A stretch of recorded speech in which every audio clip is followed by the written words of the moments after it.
Good morning எல்லாருக்கும். ஆக்சுவலாக நான் ப்ரிப்பேர் பண்ணிட்டு வந்திருக்கேன். நான் அப்படியே சொல்கிறேன் ஒவ்வொன்றா, நான் அது மிஸ் பண்ணிடக்கூடாதுன்னு நினைக்கிறேன். என்னோட பேர் வந்து சுரேந்திரகுமார். நான் வந்து 2020 வந்து மெக்கானிக்கல் இன்ஜினியரிங் முடித்தேன், சென்னையில் முடித்தேன். அதுக்கப்புறம் ஒரு வருஷம் கேட் எக்ஸாமுக்கு ப்ரிப்பேர் பண்ணேன் கோவிட் டைமில்.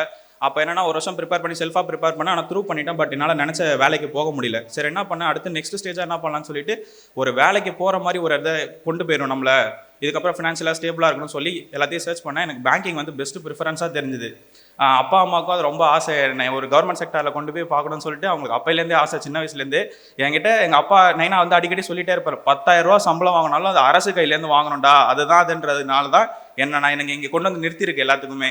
நான் ஃபஸ்ட்டு அவங்களுக்கு பெரிய தேங்க்ஸ் சொல்லிக்கிறேன். இன்ஸ்டியூட்டில் என்னென்னா ராஜா சார், சுகேஷ் சார், ஒரு 10,000 ரூபா ஃபீஸ் 2021 நம்ம ஒரு ட்ரெஸ் எடுக்க போனால் கூட ஒரு 10,000 ரூபாய்க்கு ஒரு கல்யாணத்தில் ஒரு ஆளுக்கு பர்ச்சேஸ் பண்ண முடியாது. ஒரு 10,000 ரூபாய் வாங்கிட்டு நான் அவங்கள்ட்ட வாங்கின கொஷின் பேப்பரே 5,000 ரூபாய்க்கு மேலே இருக்கும் போல இருக்கு. அது இல்லாமல் ஜிடிஜிலாம் வச்சாங்கன்னா மற்ற இன்ஸ்டியூட்லாம் காசு வாங்குவாங்க. இவங்க என்னன்னா நாங்கள் வந்தவங்களுக்கு டீ, பிஸ்கெட்டு, வெஜ் பிரியாணி எல்லாத்தையும் கொடுத்துட்டு மனசையே நிறைவுபடுத்துவாங்க, சந்தோஷமாகவும் அனுப்பிச்சி வைப்பாங்க. அதெல்லாம் யாருக்காவது கிடைக்குமான்னு எனக்கு சத்தியமாக தெரியவே இல்லை. அதனால் உண்மையுமே உங்களுக்கு பெரிய தேங்க்ஸ் சார் ரெண்டு பேருக்குமே. இந்த இதை வந்து நீங்கள் கடைசி வரைக்கும் கொண்டு போகணும் சார், அது என்னோட ஆசை சார். ரெண்டாவது என்னென்னா, என்னோட ஜேர்னி நான் வந்து மிஸ் பண்ணாத மார்ஜின்லேயே கிடையாது. 0.25, 0.5, 0.75 எல்லாத்தையுமே நம்ம லாஸ் பண்ணியிருக்கேன். ஆனால் என்கிட்ட இந்த ஒன்று தான், நான் என்றைக்கும் வந்து திரும்பி போயிடவே கூடாது, நான் அவ்வளோ ஸ்ட்ராங்காக இருப்பேன். நான் என் ஃப்ரெண்ட்ஸ்கிட்டே சொல்லிகிட்டே இருப்பேன், என்னைக்காவது ஒரு நாள் நான் கண்டிப்பாக அந்த இடத்துல போய் நிற்பேன், இந்த இடத்துல தான் நிற்பேன். நான் வந்து எனக்கு மனசுக்குள்ளேயும் சொல்லுவேன், என் கூட இருக்கவன்ட்டே சொல்லிகிட்டே இருப்பேன். நாங்கள் என்னென்னா பசங்க எல்லாம் 6 பேர் ஒன்றா தான் தங்கி சாப்பிட்டு படித்தோம். வெள்ளிக்கிழமைனா மார்க்கெட்டுக்கு காய்கறி வாங்க தூக்கி கட்டப்பையில் வச்சுட்டு தலையில் வச்சுட்டு வர்றது, சூப்பர் மார்க்கெட் போகிறது, இந்த மாதிரி தான் எங்கள் ஜேர்னி போயிடுச்சு. கஷ்டப்பட்டு தான் படித்தோம். சும்மா ஈஸியாலாம் வந்து அப்படியே தூக்கி கொடுத்து இந்த இடத்துல வந்து நிற்கிற மாதிரி எனக்கு தெரியல. அதனால் கஷ்டமாக தான் இருக்கும். அதை நீங்கள் தான் எடுத்து கொண்டு போய் உங்களை அந்த லெவலில் நிறுத்தணும். ரெண்டாவது என்னென்னா, அன்னன்னைக்கு டெய்லிக்கும் பண்ணிக்கிட்டே இருங்க. இன்ஸ்டியூட் வாங்க, டெய்லி கரெக்ஷன் பாருங்கள், டெய்லி சிஏ படிங்க, டெய்லி மார்க் படிங்க, டெய்லி கிளாஸ். இதை மட்டும் நீங்கள் பண்ணிக்கிட்டே இருந்தீங்கன்னா இதுதான் ட்ராக்கு. இதை தவிர நீங்கள் எதுவுமே பண்ண தேவையில்லை. இதில் வழியாக போனீங்கன்னா கண்டிப்பாக அந்த இடத்துல சக்ஸஸ்ன்ற ஒன்று மட்டும்தான் இருக்கும்.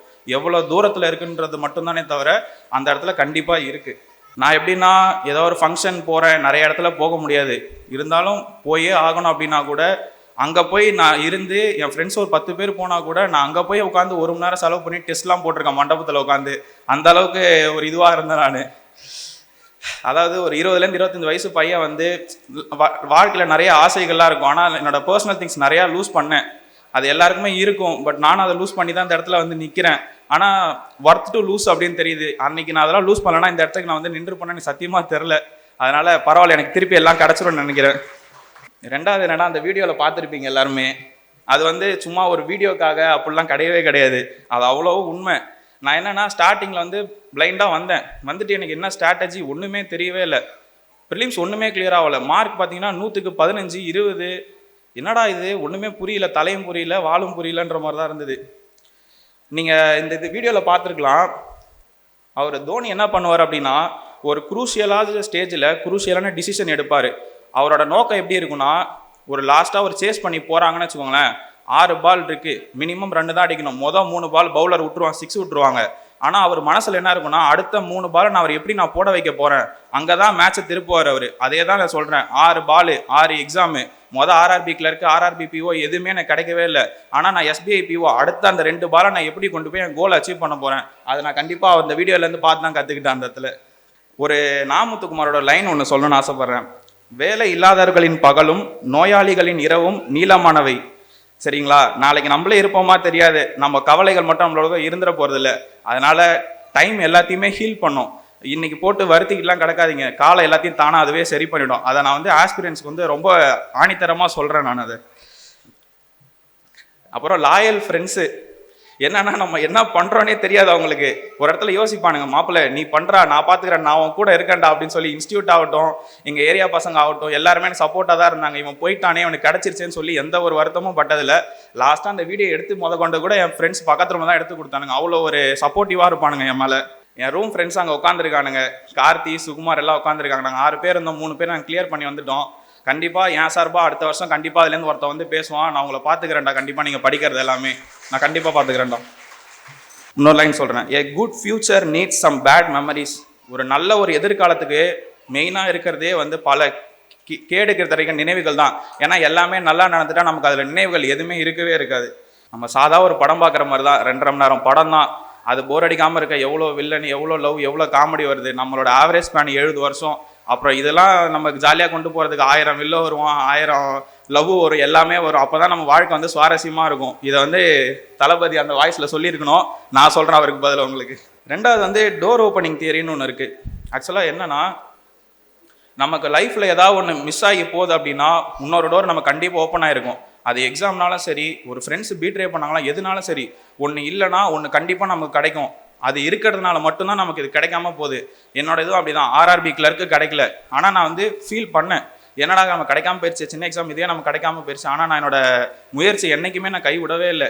அது இல்லைனா என்ன, இந்த எக்ஸாமை நான் தட்டி தூக்குறேன் அப்படின்றது மட்டும்தான் என் மனசில் ஓடிக்கிட்டே இருக்கும். அது தினம் உங்கள் நாள் ஓடிக்கிட்டே இருக்கணும், உங்கள் நைட்டு தூங்கும் போது உங்கள் மனசில். அப்போ நான் மட்டும்தான் அச்சீவ் பண்ண முடியும். ரெண்டாவது வந்து என்னோட மெயின் பில்லர், அதாவது என்ன சொல்லுவாங்கன்னா, ஒரு பில்டிங் ஸ்ட்ராங்காக இருக்கணும்னா பேஸ்மெண்ட்டு பில்லரு 2 மட்டும்தான் வந்து ரொம்ப முக்கியம். அதில் இருந்தது வந்து எங்கள் அம்மாவும் நயனாவும் தான். அவங்கள என்ன, அம்மா வந்து கவர்மெண்ட் ஸ்கூல் ஹெட் மாஸ்டரு, எங்கள் நயனா வந்து HR mind to NLC foreman, central government employee. நான் எங்கள் குடும்பத்தில் 3வது கவர்மெண்ட் செக்டர் எம்ப்ளாயி. அதை நான் பெருமிதமாக நினச்சிக்கிறேன். எனக்கு அடுத்து என் தங்கச்சி இருக்கா, கண்டிப்பாக அவளும் இந்த ஸ்டேஜில் வந்து ஏறுவான்னு நான் நம்புகிறேன். என்னென்னா, ஒரு ஃபங்க்ஷன் போனால் எல்லோரும் கேட்பாங்க, என்னடா இன்னும் படிச்சுக்கிட்டே இருக்கியே, என்ன எப்போ தான் போகிற என்னதான்ட்டு. நான் அவங்களுக்கு ரெஸ்பாண்டே பண்ணவே மாட்டேன். எங்கள் அம்மா இருந்தாலும் சரி, என்னென்ன இருந்தாலும் சரி, என்ன சொல்லிடுவாங்கன்னா, அவன் படிக்கிறான், அவன் படிக்கட்டும், அவனுக்கு தெரியும், அவன் இது பண்ணினான், அவங்களாவே என்னை சப்போர்ட் பண்ணி கொண்டு போய் விட்டுருவாங்க. என்ன அந்த இடத்துல பேசவே விட மாட்டாங்க. நீ படி, நீ பண்ணு. ஏதாவது ஒரு எக்ஸாமில் மார்க் வரேன்னா எங்கள் அம்மாவுக்கு தான் ஃபோன் பண்ணி சொல்லுவேன்.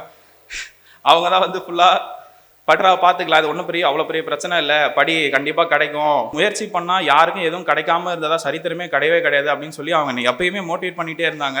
அதனால தான் நான் இங்கே வந்து நிற்கிறேன். இந்த மாதிரி அம்மாலாம் ரொம்ப மென்டல் சப்போர்ட் ரொம்ப அதிகம். நயனாவும் அந்த மாதிரி தான், எதுவுமே என்றைக்குமே விட்டு கொடுக்கவே மாட்டாங்க. 2 பேருமே ரொம்ப சப்போர்ட் பண்ணாங்கன்னு. லாஸ்ட்டாக சொல்லி முடிக்கிறேன், கடைசி வரை போராடு, ஏனென்றால் உனக்கான வெற்றி கடைசி வரியில் கூட எழுதப்பட்டிருக்கலாம்.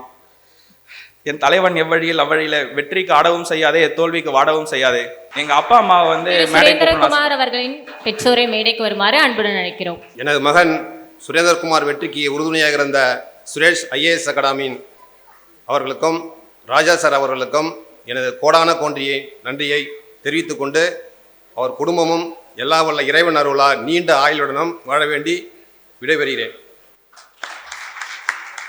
வெற்றியாளர்களின் வெற்றி விழாவிற்கு வருகை தந்திருக்கும் இந்த சுரேஷ் நிறுவன அகாடமி அவர்களுக்கும் அதில் பணியாற்றும் ஆசிரியர்களுக்கும் மற்றும் இதில் வருங்கால state government staffs and central government ஸ்டாஃப்ஸை உருவாக்கி அழுத்தியிருக்கும் நிறுவனமும் அவர்களுக்கு அனைவருக்கும் என் வணக்கத்தை தெரிவித்துக் கொள்கிறேன். தன்னுடைய குழந்தைகளை வந்து ரொம்ப சொகுசாக வளர்க்கணும் அப்படின்னு நினச்சிட்டு இருக்காங்க.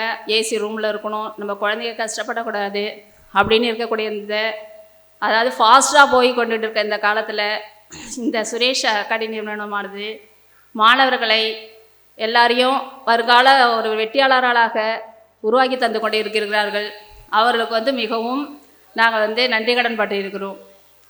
தொடர்ந்து இந்த மாணவர்களுக்கு என்ன நான் ஒரு அட்வைஸ் பண்ணுறேன்னா, தன்னம்பிக்கை, விடாமுயற்சி, கடின உழைப்பு, இது எல்லாத்தையும் மாணவர்கள் வந்து மீண்டும் மீண்டும் நீங்கள் செஞ்சுட்டு இருந்தீங்கன்னா கண்டிப்பாக நீங்களும் ஒரு வெற்றியாளர்களாக வரலாம் என்று நான் ஆண்டவரிடம் பிரார்த்திக்கிறேன். இந்த நிறுவனத்திற்கு ரொம்ப நன்றியை தெரிவித்துக் கொள்கிறேன். நன்றி, வணக்கம். சுரேஷ் IAS அகாடமி, வெற்றி